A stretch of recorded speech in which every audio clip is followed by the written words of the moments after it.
संदिग्ध परिस्थितियों में युवक की मौत। रायबरेली थाना क्षेत्र के खीरो कस्बा में संदिग्ध परिस्थितियों में एक युवक की मौत हो गई। परिजनों का आरोप है कि रनापुर पैरोली निवासी शाहिद की पुत्री से मेरे बेटे का प्रेम प्रसंग चल रहा था, जिस कारण मेरे बेटे को घर बुलाकर किसी चीज में जहर मिलाकर खिला दिया, जिस कारण मेरे बेटे की हालत बिगड़ने लगी और भागकर घर आ रहा था, लेकिन ज़्यादा हालत बिगड़ गई, जिस कारण वो अपने चाचा इनुस के दरवाजे पर गिर पड़ा। चाचा ने राशिद के परिजनों को सूचना दी। घटना की सूचना के बाद परिजनों ने राशिद को आनफान में खीरो के सामुदायिक स्वास्थ्य केंद्र पहुंचाया, जहां डॉक्टरों ने प्राथमिक उपचार के बाद हालत गंभीर होने पर जिला अस्पताल रेफर कर दिया, जहां उसके उपचार के दौरान मौत हो गई। कस्बा खीरो निवासी शकीला पत्नी हलीम ने खीरो थाने में तहरीर देकर आरोप लगाया कि मेरा पति हलीम खान फेरी लगाकर कबाड़ बेचकर घर चलाता है, इसी से परिवार का गुजर बसर होता है।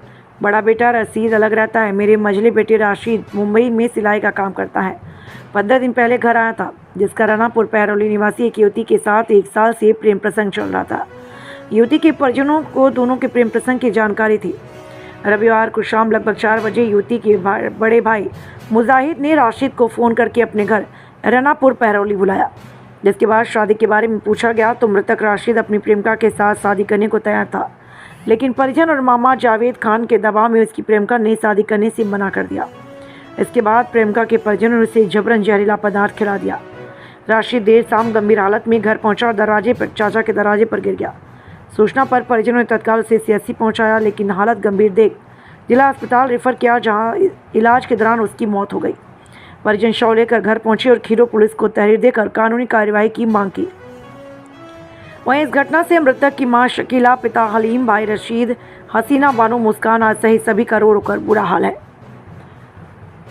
वहीं बता दें कि जहां पर खीरो पुलिस ने मृतक की मां शकीला की तहरीर के आधार पर शव को कब्जे में लेकर पोस्टमार्टम के लिए भेज दिया। बाकी सभी तथ्यों पर जांच की जा रही है। थानाध्यक्ष देवेंद्र सिंह भदौरिया ने बताया कि मृतक की मां की तहरीर के आधार पर शव को कब्जे में लेकर पोस्टमार्टम के लिए भेज दिया। जाँच की जा रही है। जो भी तथ्य मिलता है उसी के आधार पर आवश्यक कार्यवाही की जाएगी। है आपका? हाँ, क्या हुआ, क्या मामला है पूरा? हमारे घर पे आके गोलू गिर गए। हाँ।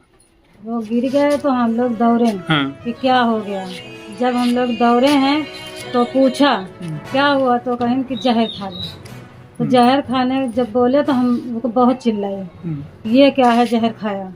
तो वो हम कहें तुम कहाँ गए, तो बोले शाहिद के यहाँ गए। तो शाहिद के यहाँ क्या करे गए रहो शाहिद के यहाँ, तो कहीं शाहिद के यहाँ गए न है तो बोलाई न है। तो वहाँ पंचायत भी पड़ी है, तो पंचायत में लोग क्या पिलाया क्या खिलाया ये हम नहीं जानते। कैसी पंचायत हुई?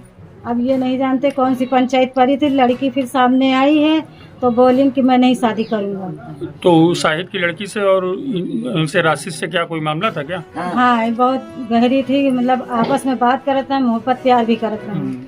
उनकी माँ जो है शादी करने के लिए पहले तैयार थी, अब बोल रही थी नहीं करेंगे। और पहले उनके घर वाले जो हैं वो सब राजी हैं, माई मामा सब राजी हैं। शाहिद की उनके जावेद की दुल्हन ने बुलाई नहीं है, बुला के 6-7 आदमी घर में रहे हैं उनके, बुला कुर्सी पर बैठा के उससे बात करें, कहें कि 10 दिन रुक जाओ, 10 दिन बाद हम शादी करा देंगे। वो बोला कि नहीं, अगर ना करा चाहे तो हम चले जाइए, अपन काम करी जाए। मगर ये लोग उसका दिलासा दिए, आज उनको कब्रिस्तान पहुंचा दिया। तो आपका क्या कहना है शाहिद लड़की पक्ष वालों के ऊपर, क्या है आप कहना चाहती हैं? हमारा कहने का मतलब है जब लड़कियों को क्यों जहर दिया। तो क्या जहर उन लोगों ने दिया? तो जब वहाँ गए हैं वहीं से आया तो उसी लोग तो दिया होएगा। आपके घर जब आए थे तो किस हालत में लड़का आया था? बहुत सीरियस था। अच्छा, क्या नाम था लड़के का? राशिद। कहाँ रहता है? खीरो।